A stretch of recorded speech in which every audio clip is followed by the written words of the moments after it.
ഇത്രയും 40 ദിവസമായില്ലേ ശ്രീ ജെയ്ക്സിനോട് ഞാനൊന്ന് പറഞ്ഞോട്ടെ, നിങ്ങൾ ചേർത്ത് പിടിച്ചു എന്തു ചെയ്തു? എന്നിട്ടാണോ ഞങ്ങൾ ഈ പെരുമഴയത്ത് ഞങ്ങൾ ടാർപ്പ പിടിച്ചിരുന്നു, ആ ടാർപ്പ വന്ന് നിങ്ങളുടെ പോലീസ് അഴിപ്പിച്ചത്? അത് ഇടതുപക്ഷ സർക്കാരിൻ്റെ പോലീസാണത് വെറും CPM-ൻ്റെ പോലീസാണ്? ഞാൻ ചോദിച്ചോട്ടെ, എന്തിനാണ് അങ്ങനെ ചെയ്തത്? നിങ്ങളിങ്ങനെ നിങ്ങൾക്ക് ശ്രീ സുരേഷ് ഗോപി സാർ വന്നപ്പം അവർ ഉല്ലസിച്ചൊന്ന് ആഘോഷിച്ചു. അയാൾ ഒരു സിനിമാ നടൻ കൂടെയല്ലേ, അദ്ദേഹം ഒരു സിനിമാ നടൻ കൂടെയാണ്, അത് ആലോചിക്കണം. ശ്രീമതി രഞ്ജിനി വന്നപ്പോഴും അവർ ആവേശം കൊണ്ടിരുന്നു. നിങ്ങൾ ശ്രദ്ധിച്ചു, ഞങ്ങളുടെ സമരത്തിൽ അവിടെ നിമിഷ കവികളായിട്ടുള്ള ആശാപ്രവർത്തകരുണ്ട്. നിമിഷ നേരം കൊണ്ട് അവർ സമരാവേശത്തെക്കുറിച്ച് പാട്ടുകൾ എഴുതും, കഥകൾ എഴുതും, അവരവിടെ അഭിനയിക്കും, ഡാൻസ് ചെയ്യും. ആ കലാകാരികളും കൂടെയാണ് ഞങ്ങൾക്ക് വേണ്ടി ഗവൺമെൻറ് ആശാ ഫെസ്റ്റ് നടത്തിയിരുന്നു. നിങ്ങളുടെ ഗവൺമെൻറ് തന്നെയാണ് കഴിഞ്ഞ പ്രാവശ്യം ആശാ ഫെസ്റ്റ് നടത്തി, 2 വർഷം ആവാൻ പോകുന്നു. ആശാ ഫെസ്റ്റ് നടത്തി 2022 മാർച്ചിൽ, ഓർമ്മയുണ്ടോ? നിശാഗന്ധി ഓഡിറ്റോറിയത്തിൽ ഞങ്ങൾക്ക് വേണ്ടി ഞങ്ങൾ കലാകാരികളാണ്, കഥ എഴുതുന്നവരാണ്, ഞങ്ങൾ ഈ സമൂഹത്തിന് എല്ലാം ചെയ്തു കൊടുക്കുന്നവരാണ്. അപ്പോൾ അത് ആക്ഷേപം ശരിയല്ല. എനിക്കിതാണ് നിങ്ങളോടൊക്കെ പറയുന്നത്, CPM-ൻ്റെ ആൾക്കാരായിട്ട് വന്നിരിക്കുന്ന സകലരും, ഇന്നലെ വന്ന അനിൽകുമാർ ആയാലും ഇതേപോലെ തന്നെ, എന്തിനാണ് നിങ്ങളിങ്ങനെ സ്ത്രീകളുടെ ആക്ഷേപമായിട്ട് സംസാരിക്കുന്നത്? അംഗീകരിച്ചൂടെ? നിങ്ങളുടെ സ്ത്രീപക്ഷം എല്ലാം ചെയ്യുന്ന വനിതാ മതിൽ കെട്ടുകയും സ്ത്രീ സൗഹൃദം ആചരിക്കുകയും ചെയ്യുന്ന ഗവൺമെൻറ്റല്ലേ? നിങ്ങളൊരു യുവാവല്ലേ? നിങ്ങൾ മുമ്പ് വന്നവരൊക്കെ ഒരു വയസ്സാം ടീമിൽ പെടുത്താം, പക്ഷേ നിങ്ങളൊരു ചെറുപ്പക്കാരനല്ലേ? അതോട്ടൊന്ന് ആലോചിക്കണ്ടേ അങ്ങനെ പറയണമെന്ന്? ഞാൻ പിന്നോടൊന്ന് പറയട്ടെ, ചേർത്ത് പിടിച്ച് നിങ്ങൾ അവർക്ക് പൊള്ളിയെന്ന് തോന്നുന്നു. നിങ്ങൾക്ക് പൊള്ളലേറ്റ നിങ്ങളുടെ സർക്കാരാണ് ഞങ്ങളെ വെയിലത്തും പെരുമഴയത്തും നിർത്തി. ഇപ്പം അതും പൊരി വെയിലത്ത് അവിടെ കിടപ്പുണ്ട് 3 സഹോദരിമാർ നിരാഹാരമായിട്ട് ഒരു ആഹാരം കഴിക്കാതെ, ഒരു തുള്ളി വെള്ളം കുടിക്കാതെ. അപ്പം നമുക്ക് ചർച്ച ചെയ്യേണ്ടത് ആരെ എതിർത്തുകൊണ്ടോ എന്തെങ്കിലും ആരെങ്കിലും അട്ടിമറിക്കാനോ ഞങ്ങൾ തീവ്രവാദി സംഘടനയൊന്നും അല്ല. പൊന്നു സഹോദര, ഒന്ന് മനസ്സിലാക്കുക. ജയിക്കിന് എത്ര വയസ്സുണ്ടെന്നൊന്നും എനിക്കറിയില്ല, പക്ഷേ ഞാൻ 43 വയസ്സുള്ള ഒരു സ്ത്രീയാണ്. ഒന്ന് മൂത്ത സഹോദരിയായിട്ടോ അല്ലെങ്കിൽ അമ്മയുടെ പ്രായമുള്ള ഒരു സ്ത്രീയായിട്ട് എന്നെ കണ്ടാൽ മതി. എനിക്കും 17 വയസ്സുള്ള ഒരു മകനുണ്ട്. ഞാൻ ആ ഒരു ഇതിലെ പരിഗണനയിലെ ജയിക്കിനെ കാണുന്നുള്ളൂ. ഒന്ന് മനസ്സിലാക്കുക, ജയിക്കിൻ്റെ അമ്മയ്ക്കാണ് ഈ ഒരു അവസ്ഥ വന്നെങ്കിൽ, പെങ്ങൾക്കാണ് ഈ അവസ്ഥ വന്നിരുന്നെങ്കിൽ ജയിക്ക് അവരൊരു ആശാപ്രവർത്തകയാണെന്ന് വിചാരിച്ചോളൂ. ഒരു പക്ഷേ ഈ ആശാപ്രവർത്തക എന്ന പദ്ധതി വരുന്നുമ്പോൾ തന്നെ MSS എന്ന് പറഞ്ഞ് മഹിളാ സ്വത്ത് യോജനയുടെ ചേച്ചിമാരുണ്ടായിരുന്നു. ഒരു പക്ഷേ ജയിക്കിന് പോളിയോ തന്നത് അവരായിരിക്കും, എൻ്റെ ഓർമ്മ ശരിയാണെങ്കിൽ.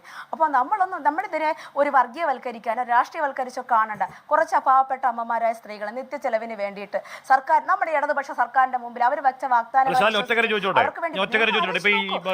ഇന്നും ആവർത്തിക്കുന്നുണ്ട്. പാർട്ടി സംസ്ഥാന സെക്രട്ടറി അവിടെ ജമാഅത്തെ ഇസ്ലാമിക്കാരുണ്ട്, എന്താണ് SDPക്കാരുണ്ട്, RSS, മഴവിൽ സഖ്യം, എന്താണ് BMS, ഏറ്റവും കൂടുതൽ ജയിക്ക് പറഞ്ഞ BMS. നിങ്ങളറിയാതെ ഈ പറഞ്ഞ ജമാഅത്തെ ഇസ്ലാമി, SDPI, എന്താണ് RSS, ഈ പറഞ്ഞ എല്ലാവരും കൂടെ നിങ്ങളുടെ സമരത്തിൽ നുഴഞ്ഞു കയറി നിങ്ങൾ അറിയാതെ ഇരിപ്പുണ്ടോ ശാലിനി? അത് ഏതെങ്കിലും IB റിപ്പോർട്ട് വഴി പാർട്ടി സെക്രട്ടറിക്ക് വിവരം കിട്ടുന്നുണ്ട് പറയുന്നതാണോ? എന്റെ പൊന്നു സഹോദര, നിങ്ങൾ വന്ന് അവിടെ അന്വേഷിക്കുക. ഐഡന്റിറ്റി ഇല്ലാത്ത ഏതെങ്കിലും ആശാപ്രവർത്തകർ എവിടെയുണ്ടോ? ഞങ്ങളെ സഹായിക്കാൻ വിവിധ ഭാഗങ്ങളിൽ നിന്ന് പല യൂണിയനുകളും ആൾക്കാർ വരുന്നുണ്ട്. അവരുടെയൊക്കെ ഐക്യദാർഢ്യം ഞങ്ങൾ സ്വീകരിക്കുന്നുണ്ട്. എന്ന് വെച്ചാൽ അവിടെ ഇരുന്ന് സമരം ചെയ്യുന്നത് കഴിഞ്ഞ പ്രാവശ്യം നമ്മുടെ 3 ദിവസം മുമ്പ് നിയമസഭയിൽ നടത്തിയ ശ്രീമതി വീണ ജോർജ്, ഞങ്ങളുടെ ആരോഗ്യമന്ത്രിയുമായി നടത്തിയ ചർച്ചയിൽ ഞാനും പോയതായിരുന്നു. മാഡം അവിടെ വെച്ച് നമ്മൾ സംസാരിച്ചില്ലേ? അവർക്ക് വേണമെങ്കിൽ ഞങ്ങളുടെ ഐഡന്റിറ്റി പരിശോധിക്കുക. ഞങ്ങളുടെ സെക്രട്ടറിയുടെ തുമ്പത്തായിരിക്കുന്നത്, മൂക്കിൻ തുമ്പത്ത്, മുഖ്യമന്ത്രിയുടെ മൂക്കിൻ തുമ്പത്തായിരിക്കുന്ന മുഖ്യമന്ത്രി എന്തിനാണ് ഈ വളരെ ആഘോഷിച്ച് March 8 വനിതാ ദിനമൊക്കെ ആഘോഷിച്ചത്? എന്ത് ഞങ്ങളുടെ ആരോഗ്യമന്ത്രി ഞങ്ങളെ തിരിഞ്ഞു നോക്കിയായിരുന്നു? ആരും തിരിഞ്ഞു നോക്കില്ല, മുഖ്യമന്ത്രി ശ്രദ്ധിച്ചു. പിന്നെ എന്തിനാ ഈ സ്നേഹ പ്രകടനങ്ങളൊക്കെ കാണിച്ചു എന്നൊക്കെ പറയുന്നത്? പ്രവൃത്തിയിൽ കാണിക്കൂ. ഒരു ഇടതുപക്ഷ സർക്കാരിന് വേണ്ടിയിട്ട് ജാതി മത വ്യത്യാസമില്ലാതെ, രാഷ്ട്രീയം നോക്കാതെ നമ്മുടെ സംസ്ഥാനത്തിന്റെ ആവശ്യമാണ്, ഞങ്ങളുടെ ജനങ്ങളുടെ ആവശ്യമാണെന്ന് കരുതിക്കൊണ്ടാണ് ഈ കോവിഡ് സമയത്തും നിപ്പയുടെ സമയത്തൊക്കെയും ഇപ്പോഴും ഇന്നും എന്നെ പാലിയേറ്റീവ്, ഞാൻ ജോലിയിൽ കയറിയിട്ടില്ലെങ്കിലും പാലിയേറ്റീവിന് വേണ്ടിയിട്ട് വിളിച്ചിരുന്നു. ഞാൻ അവർക്ക് എൻ്റെ പാലിയേറ്റീവ് സിസ്റ്ററിൻ്റെ നമ്പർ കൊടുത്തു. അവരെന്താ വിളിച്ചത്? ആശയെ വിളിച്ചത്. 85 വയസ്സായുള്ള അമ്മയ്ക്ക് സുഖമില്ല, ചേച്ചി പാലിയേറ്റീവ് വേണം, വീൽ ചെയർ തരുമോ, നമ്മുടെ എയർബഡ് കിട്ടുമോ എന്നൊക്കെ ചോദിച്ചുകൊണ്ട് വിളിക്കുക. ഞാൻ എൻ്റെ സമരത്തിലാണെങ്കിൽ ആ ജോലി ചെയ്യുന്നുണ്ട്. കുഞ്ഞുങ്ങളുടെ വാക്സിനേഷനെ കുറിച്ച് അമ്മമാർ വിളിക്കുന്നുണ്ട്, പറഞ്ഞു കൊടുക്കുന്നുണ്ട്, നിങ്ങൾ പോയി എടുത്തോ, ഇന്ന തീയതി ഇന്ന സ്ഥലങ്ങളിലുണ്ട്, പോയി എടുത്തോളൂ എന്ന് പറയുന്നുണ്ട്. അതേപോലെ ഒരാൾ ഇന്ന് വിളിച്ചിരിക്കുകയാണ്, നമ്മുടെ മരുതൻകുടി ചിറ്റാറ്റിൻകര ഭാഗത്ത് റോഡിൽ പ്ലാസ്റ്റിക് കൂട്ടിയിട്ട് കത്തിക്കുന്നു ചേച്ചി, എന്താ ചെയ്യുക? അത് ഒരാൾ വിളിക്കും. കാരണം നമ്മൾ അവർക്ക് വേണ്ടി സഹായങ്ങൾ ചെയ്തിട്ടുണ്ട് അവരെ വിളിക്കുന്നത്. ഈ സമൂഹത്തിന്റെ നാനാതുറയിലെ പ്രശ്നങ്ങളും അടിസ്ഥാന വർഗ പ്രശ്നങ്ങളൊക്കെ ഞങ്ങളാണ് സർക്കാരിന്റെ കയ്യിൽ കൊടുക്കുന്നത്. എത്ര പേരുണ്ടെന്ന്, എത്ര കുഞ്ഞുങ്ങളുണ്ടെന്ന്, എത്ര ഗർഭിണി ഉണ്ടെന്ന്, കല്യാണം കഴിഞ്ഞിട്ട് കുട്ടികളില്ലാത്ത എത്ര പേരാണെന്നും, മാനസിക രോഗി എത്ര, ക്യാൻസർ പേഷ്യന്റ് എത്ര, അവയവമാറ്റം നടത്തിയവർ എത്ര, BP പേഷ്യന്റ് എത്ര, ഡയബറ്റിക് ആയിട്ടുള്ളവർ എത്ര, ഇനി ഒന്നുമില്ല ഞങ്ങൾ ഒറ്റയ്ക്ക് താമസിക്കുന്നവരെത്ര, പുകവലിക്കുന്നവരെത്ര, മദ്യപിക്കുന്നവരെത്ര. ഈ ജീവിതശൈലി രോഗങ്ങളുടെ അടിസ്ഥാനത്തിൽ ഇപ്പൊ ശൈലി ആപ്പിൽ തന്നതാണ് 64 ക്വസ്റ്റ്യനുണ്ട്. അതൊക്കെ ഞങ്ങൾ പ്രത്യേകം ഞങ്ങളുടെ ഏരിയയിൽ തന്നിരിക്കുന്ന എഴുതി കാണിക്കുന്ന നിങ്ങൾക്ക് ഏൽപ്പിക്കപ്പെട്ട ഉത്തരവാദിത്വം രാപ്പകൽ പണിയെടുക്കാനുള്ളതാണ്. അല്ല, നിങ്ങൾ എന്ത് പണിയെടുത്തിട്ടാണ് ശമ്പളം ചോദിക്കുന്നത് എന്നൊക്കെ ചോദിച്ചാൽ പാർട്ടി സംസ്ഥാന സെക്രട്ടറി പറഞ്ഞതുപോലെ മര്യാദഘട്ട ചോദ്യം ചോദിച്ചാൽ മര്യാദഘട്ട മറുപടി പറയട്ടെ, അത് പോട്ടെ, അത് വിട്ടേക്കൂ. ശ്രീമതി ശാലിനി, ഒറ്റ ചോദ്യം കൂടെ, ചുരുങ്ങിയ വാക്കുകൾ മറുപടി. ഈ ഗോപിനാഥൻ എന്ന് പറയുന്ന CITUവിന്റെ തലമുതിർന്ന നേതാവ് നിങ്ങളെപ്പറ്റി വൃത്തികേട് പറഞ്ഞായിരുന്നല്ലോ. അതിനെതിരെ നിങ്ങൾ വനിതാ കമ്മീഷന് പരാതി കൊടുത്തായിരുന്നല്ലോ. എന്തെങ്കിലും നീക്കം ഉണ്ടായിട്ടുണ്ടോ ആ പരാതിയിൽ? വക്കീൽ നോട്ടീസ് അയച്ചിട്ടുണ്ട്. മൂവ്മെന്റ്സിനെ കുറിച്ചൊന്നും ഒന്നും അറിയാൻ കഴിഞ്ഞിട്ടില്ല. ഞങ്ങളിപ്പോൾ ഈ സമരത്തിന്റെ ഇതിലാണ്. ഞങ്ങളുടെ സമരം എന്നുള്ളൊരു വികാരമാണ് ഞങ്ങളുടെ ഉള്ളിൽ അല്ല, വനിതാ കമ്മീഷൻ നിങ്ങൾ പരാതി കൊടുത്തല്ലോ. വനിതാ കമ്മീഷൻ നിങ്ങളെ വിളിച്ച് അന്വേഷിച്ചോ? കൊടുത്തിരുന്നു. ഇല്ല, ആരും വന്നിട്ടില്ല. കേസ് എടുക്കാനും മതി. എന്തെവിടെ ഉണ്ടെങ്കിലും ഓടിയെത്തുന്ന വനിതാ കമ്മീഷൻ എന്തുകൊണ്ടാണ് ഞങ്ങൾക്കെതിരെ ചിന്തിച്ചില്ല? ഞാനത് പറയാം സാറേ, ഞാനത് സംസാരിച്ചോട്ടെ സാറേ. നമ്മുടെ ഒരു സിനിമാ നടിയുടെ ഒരു ബിസിനസ്സുകാരൻ ഒരു ആരോപണം ഉന്നയിച്ചപ്പോൾ ഓടി നടന്ന് പുള്ളിക്കാരനെ അറസ്റ്റ് ചെയ്തൊക്കെ കൊണ്ടുപോയല്ലോ, ദ്വയാർത്ഥ പ്രയോഗം നടത്തി എന്ന് പറഞ്ഞിട്ട്. ഞങ്ങളെ പബ്ലിക്കായിട്ട് ഞങ്ങളുടെ പോലുള്ള CITU നേതാവ് ഞങ്ങളുടെ ആശാപ്രവർത്തകർ ഇരിക്കുന്ന വേദിയിൽ വെച്ച് അങ്ങനെയുള്ള സംസാരം നടത്തിയത്, അതൊക്കെ ഇപ്പോൾ അതൊന്നും മോശമായ സംസ്കാരമാണ്. അങ്ങനെയൊന്നും പറയാൻ പാടില്ല. സ്ത്രീകളെ അധിക്ഷേപിക്കരുത്. നമുക്ക് പൊമ്പളെ ഒരുമേ സമരകാലത്ത് മണിയാശാൻ പറഞ്ഞു പോലും പറഞ്ഞിട്ടൊന്നുമില്ല ഗോവിന്ദ. അതുകൊണ്ട് അത്രയും പറഞ്ഞല്ലോ എന്നൊരു സമാധാനിക്കും. മണിയാശാൻ എങ്ങാനും ഉറങ്ങി അവിടെ നിൽക്കില്ല. മഴവിൽ സഖ്യം എന്ന് പറഞ്ഞാലും മറ്റെന്ത് പേരിട്ടാലും പാട്ടവെറുക്കികളെന്ന് പറഞ്ഞാലും ഈർക്കിലികളെന്ന് വിളിച്ചാലും സെക്സിസ്റ്റായിട്ട് വാക്കുകൾ ഉച്ചരിച്ചാലും ഞങ്ങൾക്ക് ഇതൊന്നും ഒരു വിഷയമല്ല സാർ. പട്ടിണി പാവങ്ങളായ കുറേ സ്ത്രീകളുടെ ആവശ്യമാണ് സെക്രട്ടേറിയറ്റിന് മുന്നിൽ നിന്ന് 40-ാം നാളായിരിക്കുന്നത്. രാപ്പകൽ സമരമാണ്. ഇന്ന് കഴിഞ്ഞ ദിവസം മുതൽ അത് നിരാഹാര സമരത്തിലേക്ക് മാറിയിട്ടുണ്ട്. ഞങ്ങളുടെ 3 ആശാപ്രവർത്തകർ നിരാഹാര സമരം, 2 പേര് ആശാപ്രവർത്തകർ, ഒന്ന് ഞങ്ങളുടെ സമരസമിതിയുടെ നേതാവാണ്. 3 പേരും ഇന്നലെ മുതൽ നിരാഹാര സമരത്തിലേക്ക് പ്രവേശിച്ചിട്ടുണ്ട്. അല്പ നിമിഷങ്ങൾക്ക് മുമ്പ് ഞങ്ങളുടെ ഒരു ആശാപ്രവർത്തക ശ്രീമതി ഷീജ വളരെ ദേഹാസ്വസ്ഥയുണ്ടായി. ആംബുലൻസ് വന്ന് പുള്ളിക്കാരിയെ ഹോസ്പിറ്റലിൽ അഡ്മിറ്റ് ആക്കിയിട്ടുണ്ട്. ബി പി ഒക്കെ ലോ ആണെന്ന് അറിഞ്ഞത്. അത് കുറച്ചുകൂടെ ആയിക്കഴിഞ്ഞാൽ പുള്ളിക്കാരി തന്നെ ആ സമിതിയിലേക്ക് വന്ന് നിരാഹാരം തുടരും. ഇല്ല എന്നുണ്ടെങ്കിൽ അടുത്ത ആൾ ആ കട്ടിലേക്ക് വരാൻ കാത്തിരിക്കുകയാണ്. ആ സമരം ഏറ്റെടുക്കാൻ, നിരാഹാര സമരത്തിലേക്ക് പ്രവേശിക്കാൻ അടുത്ത ആശാപ്രവർത്തകർ കാത്തിരിക്കുകയാണ്. എന്തുകൊണ്ടാണെന്നറിയാമോ? ഇത് ഞങ്ങളുടെ അതിജീവനത്തിൻ്റെ സമരമാണ്, പട്ടിണി സമരമാണ്. ഞങ്ങൾക്കിതിൽ തീവ്രവാദമോ മഴവിൽ സഖ്യമോ ഇവരിനി എന്തൊക്കെ പേരിട്ട് വിളിച്ച് അധിക്ഷേപിച്ച് പറഞ്ഞാലും ഞങ്ങൾക്ക് സ്ത്രീകൾക്ക് ഇത് അതിജീവന സമരം തന്നെയാണ്. നിങ്ങൾ ഉന്നയിച്ച ഒരാവശ്യം അംഗീകരിക്കപ്പെടാതെ അവിടെ എഴുന്നേറ്റ് പോകേണ്ട ഗതികേടുണ്ടായാലും ആ സമരം വിജയമാണ്. കാര്യം എല്ലാ സമരങ്ങളും അതിന്റെ ആവശ്യ പൂർത്തീകരണം നേടി. ഡിമാൻഡുകൾ അംഗീകരിക്കപ്പെട്ട സമരങ്ങൾ മാത്രമല്ല, പരാജയപ്പെട്ട സമരങ്ങൾ വിജയിച്ച സമരങ്ങളാണ്. അങ്ങനെയാണല്ലോ ഇടതുപക്ഷ രാഷ്ട്രീയത്തിന്റെ. പോട്ടെ, അത് വിട്ടേക്ക്. ഇപ്പം അങ്ങനെയല്ല. തൊഴിലാളി വർഗ രാഷ്ട്രീയത്തിന്റെ രാഷ്ട്രീയ യുക്തി. ശാലിനി, എന്റെ ചോദ്യം അതല്ല. എന്റെ ചോദ്യം ഈ സർക്കാർ ആവർത്തിച്ച് വ്യക്തമാക്കുന്നു. ഡൽഹിയിലേക്ക് പോകും, ഷോ ഓഫ് കാണിക്കും, ബാക്കിയൊക്കെ കാണിക്കും. പക്ഷേ നിങ്ങൾ ഉന്നയിക്കുന്ന 7000 രൂപ എന്ന സർക്കാർ സംസ്ഥാനം തീരുമാനിക്കേണ്ട ഓണേറിയം നയാ പൈസ കൂട്ടിത്തരില്ല എന്ന് മുഖ്യമന്ത്രി അടക്കമുള്ളവർ ആവർത്തിച്ച് വ്യക്തമാക്കുകയാണ്. ശ്രീമതി ശാലിനി, നിങ്ങൾക്ക് എത്ര കാലം ഈ സമരം ഇങ്ങനെ മുന്നോട്ട് കൊണ്ടുപോകാൻ പറ്റും? സാർ, എത്ര കാലം എന്നൊന്നും ഞങ്ങൾ ഉറപ്പായിട്ടൊന്നും പറയുന്നില്ല. ഡിമാൻഡുകൾ നേടിയെടുക്കുക. കഴിഞ്ഞ LDF സർക്കാരിൻ്റെ 2021 പ്രകടന പത്രികയിൽ പറഞ്ഞിട്ടുണ്ടായിരുന്നു ആശാ വർക്കേഴ്സ് ഉൾപ്പെടെയുള്ള എല്ലാ സ്കൂം വർക്കേഴ്സിനും 700 രൂപ മിനിമം വേജസ് അനുവദിക്കുമെന്ന്. അതും മറ്റു ആനുകൂല്യങ്ങൾ ഘട്ടം ഘട്ടമായി വർദ്ധിപ്പിക്കുമെന്നാണ് അവരുടെ ആ 45 ഖണ്ഡിക ആ പ്രകടന പത്രികയിൽ വ്യക്തമാക്കുന്നത്. അതുകൊണ്ട് തന്നെയാണ് ഞങ്ങൾ അവരോട് സൂചിപ്പിച്ചത്. ഞങ്ങളിത് വെറുതെ കയറി വന്ന് സമരം ചെയ്തവരല്ല. ജനുവരി 25-ന് ഞങ്ങൾ സെക്രട്ടേറിയറ്റിൻ്റെ പടിക്കൽ സമരം ഉണ്ടായിരുന്നു.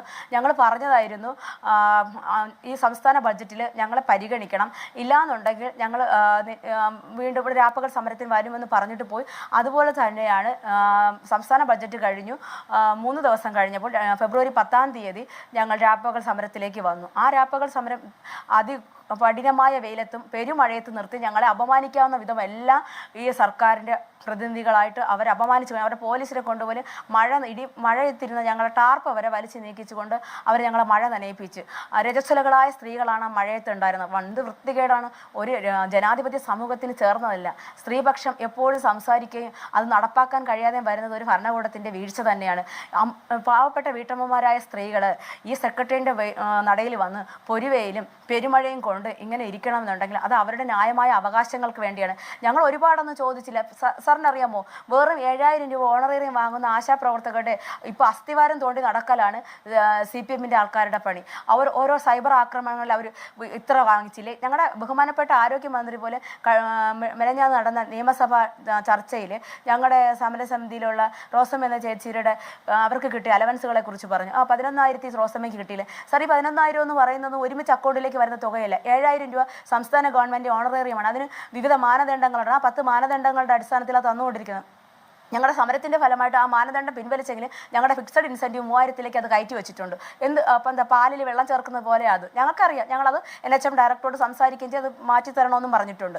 അതൊക്കെ വളരെ പിന്നെ ഞങ്ങൾക്ക് കിട്ടുന്ന ഇൻസെൻറ്റീവുകളെന്ന് പറഞ്ഞാൽ ഞങ്ങളുടെ വർക്കുകളുടെ അടിസ്ഥാനത്തിൽ തന്നെയാണ്. ഈ 1 രൂപ ഞങ്ങൾക്ക് തരണമെങ്കിലും അത് ഞങ്ങളുടെ വർക്കിൻ്റെ അടിസ്ഥാനത്തിൽ കിട്ടുന്നതാണ്. എപ്പോഴും കിട്ടിക്കൊള്ളണമെന്നില്ല. ഒരു ആശാ പ്രവർത്തകയും 13,000 എല്ലാ മാസവും സംസ്ഥാന ഗവൺമെൻറ് ആശയുടെ അക്കൗണ്ടിലേക്ക് അയക്കുന്ന തുകയല്ല. ഈ നിസ്സാരമായ 7,000 രൂപ പോലും വെറും 232 രൂപ അടിസ്ഥാനത്തിൽ 2-3 മാസം കഴിയുമ്പോഴാണ് ഞങ്ങളുടെ അക്കൗണ്ടിലേക്ക് അയച്ചു തരുന്നത്. പിന്നെ ആ ഓണറേറിയം വന്നു കഴിഞ്ഞ് 2-3 മാസം കഴിയുമ്പോഴത്തേക്കാണ് ഇൻസെന്റീവ് തരുന്നത്. ഈ സംസ്ഥാന ഗവൺമെന്റാണ് ഇത് കേന്ദ്ര സർക്കാർ. നിങ്ങൾ ചെറു സംഘങ്ങളാണ്, നിങ്ങൾ 26,000 ആശമാരിൽ ആകെ 600 പേരേ ഉള്ളൂ എന്നൊക്കെ ആരോഗ്യമന്ത്രി പറഞ്ഞാൽ നിങ്ങൾ 600 പേരുടെ സമരത്തിന് കുടിശ്ശിക വിട്ടുകൊടുക്കാനുള്ള ശക്തി ഉണ്ടല്ലോ. ഞാൻ എത്താം ശാലിനി, ഞാൻ അങ്ങനെയൊക്കെ എത്താം. അത് കിട്ടി, വാങ്ങിച്ചെടുത്തു. അപ്പോഴാ കിട്ടിയത്, വാങ്ങിച്ചെടുത്തു. ഞങ്ങൾ അപ്പോഴാ 3 മാസം മുടങ്ങി കിടന്ന ഓണററി ഇൻസെന്റീവ് ഞങ്ങൾക്ക് അനുവദിച്ചത്. ഇപ്പോൾ ഈ കഴിഞ്ഞ ഫെബ്രുവരിയിലുള്ള അതിന് ഞങ്ങൾക്ക് 9 ദിവസം പണിയെടുത്തിട്ട് ഞങ്ങൾ 10-ാം തീയതി സമരത്തിൽ പ്രവേശിക്കുന്നത്. ഞങ്ങൾക്കുള്ള ആ 9 ദിവസം പണിയെടുത്ത പൈസ ഞങ്ങൾക്ക് തന്നില്ല. പക്ഷേ മറ്റ് പണിയെടുക്കാതെ നിന്നവർക്ക് ഞങ്ങൾ ഈ സമരം ചെയ്തുകൊണ്ട് ചരിത്രത്തിൽ ആദ്യമായിട്ട് ഈ 18 വർഷ ആശാപ്രവർത്തനത്തിനിടയ്ക്ക് ഈ ഫെബ്രുവരിയിൽ തന്നെ, മാർച്ചിൽ തന്നെ ഫെബ്രുവരിയിൽ പണിയെടുത്തതിൻ്റെ പൈസ അവർക്ക് കിട്ടിയിട്ടുണ്ട്. സന്തോഷം സാറേ. എനിക്ക് കിട്ടിയില്ലെങ്കിലും ഞങ്ങൾ ഈ വന്നിരിക്കുന്ന ആശമാർക്ക് വേണ്ടിയാണല്ലോ ചെയ്തത്. അവർക്ക് കിട്ടിയില്ല, സന്തോഷം. എനിക്ക് കിട്ടിയിട്ടില്ല. എൻ്റെ കൂടെ സമരത്തിൽ പങ്കെടുത്തപ്പോൾ അല്ലാതെ അനേക പേർക്ക് പൈസ കിട്ടിയിട്ടില്ല. ഓണറേറിയമോ ഇൻസെൻറ്റീവ് ഒന്നും അനുവദിച്ചിട്ടില്ല സംസ്ഥാന ഗവൺമെൻറ്. അപ്പോൾ അത് ഇരുന്നോട്ടെ. ഞങ്ങൾ പട്ടിണി പാവങ്ങളോടല്ലേ അവർക്ക് ഇതൊക്കെ തടഞ്ഞു വയ്ക്കാൻ പറ്റുള്ളൂ. ഞങ്ങൾ കോടികളൊന്നും ആവശ്യപ്പെട്ടു വന്നില്ല. ഓരോരുത്തരും ഇങ്ങനെ അവർ ബാക്ക്ഗ്രൗണ്ട് തേടി നടക്കലും സൈബർ ആക്രമണം, ബുള്ളിങ്ങും. ആരോടെ സാർ ഇവരിതൊക്കെ കാണിക്കുന്നത്? ഇവർക്ക് വേണ്ടി രാവും പകലും കോവിഡ് സമയത്ത് കിടന്ന് അധ്വാനിച്ച ഈ ജീവൻ പണയം വെച്ച് പണിയെടുത്ത ഞങ്ങളോടാണ് ഈ പിടിവാശി. ഞങ്ങൾക്ക് രാഷ്ട്രീയമോ പിടിവാശിയോ ഞങ്ങൾ ആരെങ്കിലും തെറ്റിദ്ധരിപ്പിച്ച് വന്നവരോ അല്ല സാറേ. ഞങ്ങളുടെ അടിസ്ഥാന പ്രശ്നങ്ങൾ, ഞങ്ങളുടെ അതിജീവനത്തിന് ഭാഗമായിട്ടാണ് ഞങ്ങൾ വന്നിരിക്കുന്നത്. ഞങ്ങൾക്ക് 3 നേരം ആഹാരം കഴിക്കണം. 1 കിലോ അരി വാങ്ങണമെങ്കിൽ സംസ്ഥാനത്ത് 65 രൂപ കൊടുക്കണം. 1 കിലോ തേങ്ങ വാങ്ങണമെങ്കിൽ 85-86 രൂപയാണ് അതിൻ്റെ പോക്ക്. വെളിച്ചെണ്ണ വാങ്ങണമെങ്കിൽ എത്രയാണ്? 240 അങ്ങനെയായി അതിൻ്റെ ഒരു ലെവല്. എങ്ങനെ ഞങ്ങൾ ജീവിക്കുക സംസ്ഥാനത്ത്? ഞങ്ങൾ അപ്പോൾ അതൊന്നും മനസ്സിലാക്കണം.